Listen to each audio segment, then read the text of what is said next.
अस्सलामुअलैकुम, welcome to my YouTube channel. उम्मीद है कि आप लोग सब खैरियत से होंगे। आज मैं आप लोगों को मैथमेटिक्स के chapter number 17 exercise 17.2 sets and functions का बताऊंगी। चैप्टर का नाम है real and complex number. Exercise number 17.2 का पार्ट 2 है, उसके सारे पार्ट्स बताऊँगी। तो चलिए शुरू करते हैं।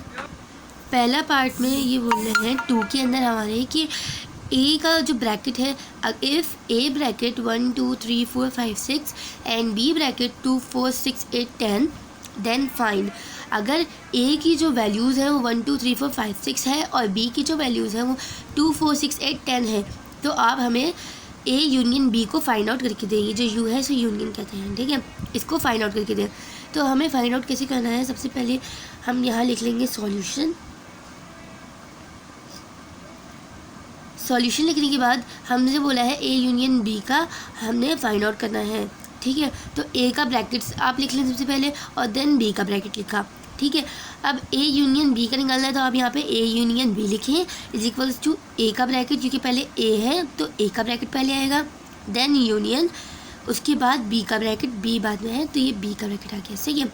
यूनियन के अंदर क्या होता है कि जो दो ब्रैकेट्स होते हैं, यानी कि जो दो वैल्यूज़ होती हैं इधर, वो दोनों आपस में ज्वाइन हो जाती हैं, ठीक है। जैसे कि 1 2 3 4 5 6 है और 2 4 6 8 10 है, ये दोनों कंबाइन हो जाएंगे और जो सेम वैल्यूज़ होंगी ना, यानी कि जो इस ब्रैकेट में भी वैल्यू होगी और जो इस ब्रैकेट में भी वैल्यू होगी, वो दोनों एक दूसरे से सिर्फ एक मरतबा लिखी जाएगी, ठीक है। मतलब यानी कि जो दो होंगी वो एक बार लिखी जाएगी। ऐसे 1 2 दो बार था यहाँ पे, तो एक दफ़ा आ गया 2 3 4 5 6 7 है, यहाँ पे 7 नहीं है, 8 8, ठीक है। 9 भी नहीं है, यहाँ पे 10 है तो 10 लिख दिया और ये हमारा ए यूनियन बी हो गया, यानी कि हमने दोनों ब्रैकेट्स को मिलाकर लिख दिया और वैल्यूज़ को अरेंज भी करके इसी में ही लिखते हैं, ठीक है। तो ये आपका आंसर हो जाएगा। दूसरा है हमारे पास बोल रहे हैं कि ए इंटरसेक्शन बी निकालें। तो ए इंटरसेक्शन बी निकालने के लिए सबसे पहले वही करेंगे, ए बी की वैल्यूज़ पहले लिखेंगे फिर ए की लिखेंगे। जो पहले होगा उसको पहले लिखेंगे, ठीक है, और जो बाद में होगा उसको बाद में। A intersection B intersection A निकालना है आपने। पहले बी का ब्रैकेट आएगा, ये रहा, ठीक है। उसके बाद इंटरसेक्शन, देन ए का ब्रैकेट आएगा। बी ए और बी का जो है इंटरसेक्शन लेना है। आप लोगों ने क्या करना है कि जो कॉमन होंगी ना दोनों ब्रैकेट्स में, यानी कि ऐसे 2 भी कॉमन है यहाँ पर भी 2 कॉमन है, तो दोनों में जो कॉमन होगा वो आपका इंटरसेक्शन का आंसर होगा। जैसे कि 2 आपका आंसर है क्योंकि दोनों में है, 4 भी दोनों में है तो 4 आ जाएगा, 6 भी दोनों में है तो 6 आ जाएगा, 8 नहीं है, 10 भी नहीं है, ठीक है।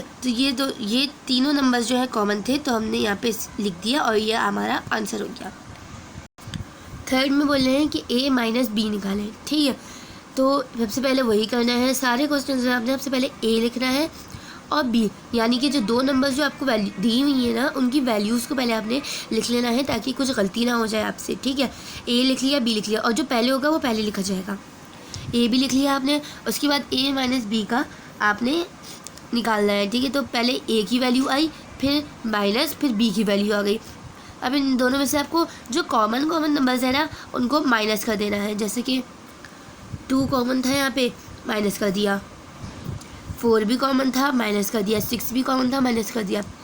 अब जो फर्स्ट ब्रैकेट में हमारे पास वैल्यूज़ बचेंगी, यानी कि जो नंबर्स बचेंगे वो हमारा आंसर होगा ए माइनस बी का, ठीक है। जो सेकंड ब्रैकेट में वैल्यूज़ जो बचेंगी उनको हम नहीं देखेंगे, उनको हम इग्नोर कर देंगे। जो फर्स्ट ब्रैकेट में बचेंगी ना वैल्यूज़ वो हमारा आंसर होंगी, सही है। फोर्थ भी बिल्कुल सेम यही क्वेश्चन है, बी माइनस ए निकालना है। ए का ब्रैकेट लिखा हमने, बी का ब्रैकेट लिखा, बी माइनस ए, तो पहले बी का आएगा ब्रैकेट, बी का लिखा माइनस ए का ब्रैकेट लिख दिया, सही है। उसके बाद कट कर दिया, फर्स्ट ब्रैकेट में जो बचा हमारे पास वो हमारा आंसर है, कॉमन कट हो गया। अब फिफ्थ क्वेश्चन थोड़ा डिफरेंट है, ए बोले हैं ए डेल्टा बी निकालें आप। तो ए डेल्टा बी कैसे निकालेंगे, सबसे पहले ब्रैकेट्स लिखे हमने, ए डेल्टा बी निकालना है, सही है।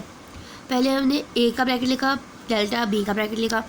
डेल्टा में भी सेम माइनस का ही प्रोसीजर होता है, सिर्फ एक चीज़ का डिफरेंस होता है, इसमें भी कॉमन वैल्यूज़ जो होती हैं वो कैंसिल आउट हो जाती हैं और जो वैल्यूज़ बचती हैं वो दोनों ब्रैकेट्स की हम लेते हैं। माइनस में क्या करते थे, हम सेकंड वाले ब्रैकेट की वैल्यू को इग्नोर कर देते थे, लेकिन डेल्टा में क्या होगा, इन दोनों वैल्यूज़ को हम लेंगे और इनको अरेंज करके लिखेंगे, जैसे कि 1 3 लिया 1 है, 1 लिया 3 है, 3 लिया 5 है, 5 लिया 8 8 10 10, इस तरीके से ये हमारा आंसर हो जाएगा।